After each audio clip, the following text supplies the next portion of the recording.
2-minute offense and 4-minute offense. Obviously, the 4-minute offense applies here. How do they run that effectively? Yeah, really what the 4-minute offense is you're just trying to grind the clock. So you want consistent gains, steady gains. Doesn't have to be big plays, but it has to be plays that gets first downs and keeps the ball away from your opponent. But certainly throwing the ball is in the mix here. It certainly is. Just make sure that you're careful with it. And again, get those first downs, keep possession of the football. And he's brought down after a very nice gain.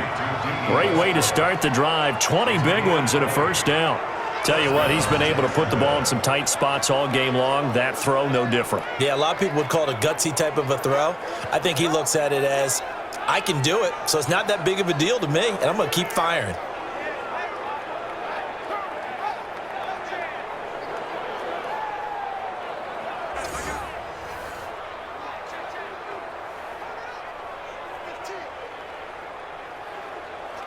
This quarterback now 6 for 6 since coming back out of the locker room. It's 1st and 10. They'll toss it to Fournette. Give him 5 on the carry there, and it'll be 2nd down. Now, I'm guessing you'd say this is kind of the key here. Grind out some yardage, work on that clock, see if you can continue to tick it down. Definitely. You want to bleed things out at this point, right? Continue to possess the football, gain some yardage, and put the onus on the defense. Do they have to use timeouts? What are they going to do to stop you? You're taking charge.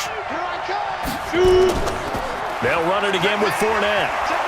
And able to break one tackle, but then quickly brought down. Give him 4 on the carry, and it'll make this a 3rd and about 2. And that's one of the reasons you like to blitz even on rundowns. It confuses the blocking assignments. It doesn't allow those offensive linemen to get up to the second level. This is 3rd and 2. Maybe the biggest play in this football game. They'll try and run for it with Fournette. And, boy, he is very close to a first down, but from where they're spotting that football, he's going to be a foot or so short. It'll be called a gain of 2, and that'll leave him with some options here on 4th and inches. This late in the game, Charles, I think you maybe seriously have to think about going for it. Especially where they are in terms of field position, because this is almost like no man's land. Might hurt your punter because there might not be enough space, maybe too far for your field goal kicker. I'm like the old rule. Possession is 9/10 of the law. Possession is 9/10 of winning the game. Go for it. Get the first down. Close it out.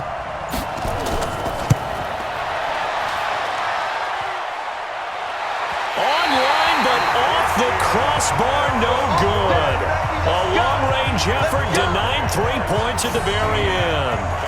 So points so crucial in a tight game like this, but this kick off the goalpost, and that'll keep the score right where it is. Yeah, it wouldn't have made this a 2-score game, but any cushion this late definitely would have helped. Now they need to ask their defense for another stop, and that's going to require some work. Now the Cincinnati offense ready to see what they can do here. And last time they got 3 points, but it was a chip shot field goal. And when you go to the sideline after a chip shot field goal, maybe the offense not too happy. It's a balancing act, isn't it? Because you're exactly right. They're none too pleased that they didn't punch it in for 6 points. But they also have to remember they did put points on the board. 3 points is 3 points. And in this league, you take points when you can get them.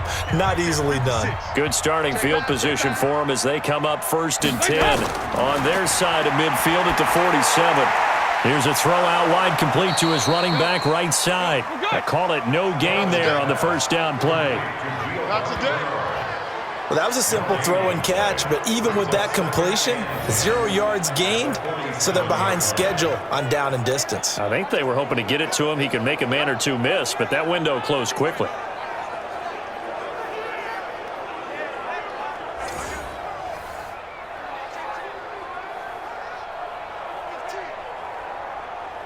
Had the completed pass, but for no gain, stopped right at the line, so it's 2nd and 10. And Dalton to throw. He gets this one to Boyd. And he'll go down, but not before getting this inside the 30. 27 yards there, a first down.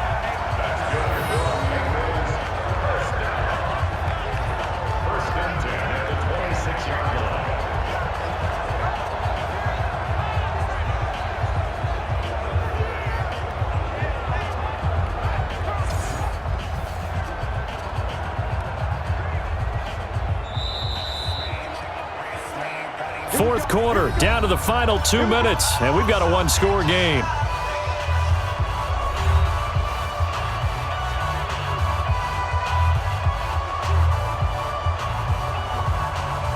So the Bengals in possession of the football here as we get you reset. They come up on a 1st and 10, desperately needing a score here on what could be their final drive. He completes it to Boyd. And they've got it inside the 10 at the 8. This game not quite as good as the last, but still over 40 yards between the two. And 2 big plays, one after the other. Now all of a sudden, they're on the march. Got to feel good about what they've just gotten done, and now feel really good about what's in front of them. First down now, but that clock rolling. He'll look to throw. To Mixon on the check down. They'll get this halfway home from the 8 to the 4 on a gain of 4. Nice job defensively to hold him to 4, and now it's 2nd and goal. It drives some people crazy to see those short throws underneath. They've got to find a way to gash the defense downfield. Dalton saying, let's get going here, guys, as he rallies them to get set. Back to throw. To the goal line, but it's incomplete. He was looking for Joe Mixon there out of the backfield. But now it's 3rd and goal. So he's unable to complete it there, and just not the game that you would expect from him. He's been off the mark really start to finish. Yeah, it makes you wonder what exactly is going on. Is he a little bit dinged up here, or is he just off just by a bit? Maybe he can get it back in this situation. He'll need to. They'll look to throw to the end zone, but it's incomplete.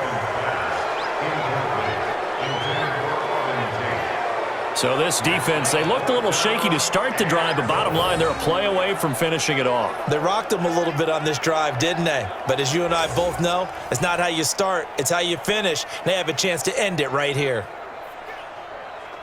Likely the play of the game here, trailing in the final quarter and going for it on 4th and goal. Back to throw. This is caught. They're turned away on 4th and goal. And the Jaguars are able to come up with a goal line stand. Well, they were looking for a clutch play there on 4th, unable to come up with it. How about that defense, though, huh? How about that D? Momentum swing. And, you know, I remember playing how much 4th downs were emphasized. You know, because, as you said, it's a momentum play. It's also a big test for you. You know, if people are going to go for it on 4th down, they believe you're not up to the challenge. You want to show them differently. Out comes the Jacksonville offense as they get set to take over here. And this game not quite in hand yet. We'll likely see all 3 timeouts defensively and then reassess where we are.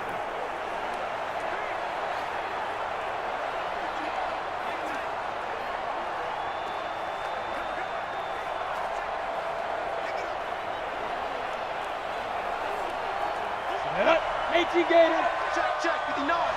Here we go, deep. Here I come. They'll start out on the ground. It's Leonard Fournette. And he's able to get this across the 10 before being taken down. Let's go. Now the Bengals going to use the first of their timeouts as they get the stoppage with a little over 50 seconds left to go in the game.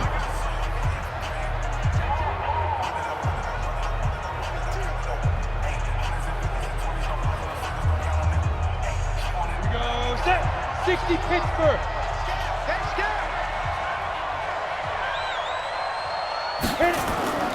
They keep it with Fournette on first down. And a very short pickup there across the 15 to the 16. The Bengals going to use the second of their timeouts as the clock stops here with 46 seconds left to play.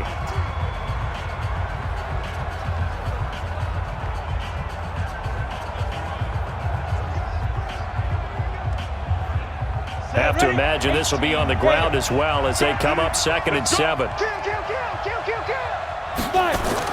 That one looks like he'll throw here. He'll get that to DeValve, the tight end. And he'll take this across the 25 before going out of bounds. The Jags picking up the first down there, a gain of 12.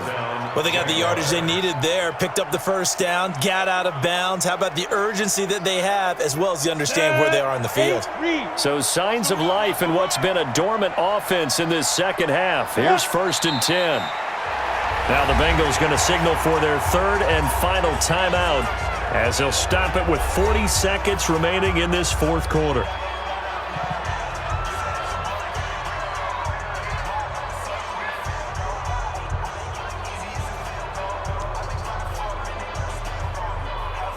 Ready? 30 base. Let's go. Down to a knee for the Jags. Victory seemingly in hand. Yeah, it's fun to kneel down in front of your home crowd, but when you go on the road, that band of brothers attitude, right, just us against the world, and get it done, how happy are they? I remember a coach at a previous stop telling me, you get a win on the road, doesn't matter the opponent, get out of there like you stole something, and they did in this one. Down to a knee one more time, and that should just about do it. So this will be a win for Jacksonville, and it was a bit of a strange game. They were held scoreless through the entire second half, but their first half output, that's enough to carry them to victory. And that's an odd game to watch, isn't it? Because when we saw the output in the first half, you think to yourself, okay, they've got something working here. They know what they're doing. They'll continue that along. But instead, it's goose eggs in the second half. Fortunately, enough of a cushion and enough defense to carry them home.